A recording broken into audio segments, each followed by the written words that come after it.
കമലാ സുരയ്യ എന്ന മാധവിക്കുട്ടി ഇതിഹാസങ്ങളോ മഹാകാവ്യങ്ങളോ എഴുതിയിട്ടില്ല. എങ്കിലും മലയാളികൾ ഒരിക്കലും മറക്കാത്ത സാഹിത്യകാരിയായിരുന്നു മാധവിക്കുട്ടി. സ്നേഹത്തിന്റെ കയ്യക്ഷരം കൊണ്ട് അവർ കഥകളും കവിതകളും എഴുതി നമുക്ക് തന്നു.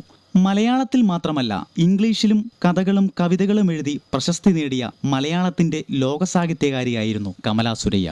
സ്നേഹസമ്പന്നമായ ഒന്നാന്തരം സാഹിത്യ സൃഷ്ടിയിലൂടെ അവർ മലയാളികളുടെ കുടുംബാംഗമായി മാറി. ജീവിതവും എഴുത്തും എക്കാലവും മനോഹരമായൊരു പ്രണയകാവ്യം പോലെയായിരുന്നു. സ്നേഹമാണ് മനുഷ്യജീവിതത്തിന് ഏറ്റവും അനിവാര്യമെന്ന് അവർ വിശ്വസിച്ചു, അതിനായി വാദിച്ചു. ലോകരാജ്യങ്ങളിലെ പ്രധാന എഴുത്തുകാരിൽ പ്രധാനിയായിരുന്നു മാധവിക്കുട്ടിയെന്ന് വിലയിരുത്തപ്പെട്ടിട്ടുണ്ട്.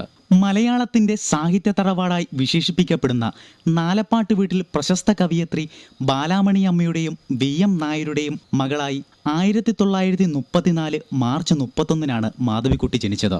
സത്യവും സൗന്ദര്യവും പ്രണയവുമെല്ലാം സമന്വയിച്ച ജീവിതവും അതിൻ്റെ ഭാഗമായുള്ള സാഹിത്യവുമാണ് ആ മഹത് വനിതയിൽ നിന്നും മലയാളികൾക്ക് ലഭിച്ചത്. മാധവിക്കുട്ടി കമലയായാലും കമലാ സുരയ്യയായാലും മലയാളികൾക്ക് ഒരിക്കലും മറക്കാൻ കഴിയാത്ത സാഹിത്യ കുസുമമാണവർ. ആ വിശ്വസാഹിത്യകാരുടെ ഓർമ്മയ്ക്ക് മുന്നിൽ നമുക്ക് പ്രണാമമർപ്പിക്കാം.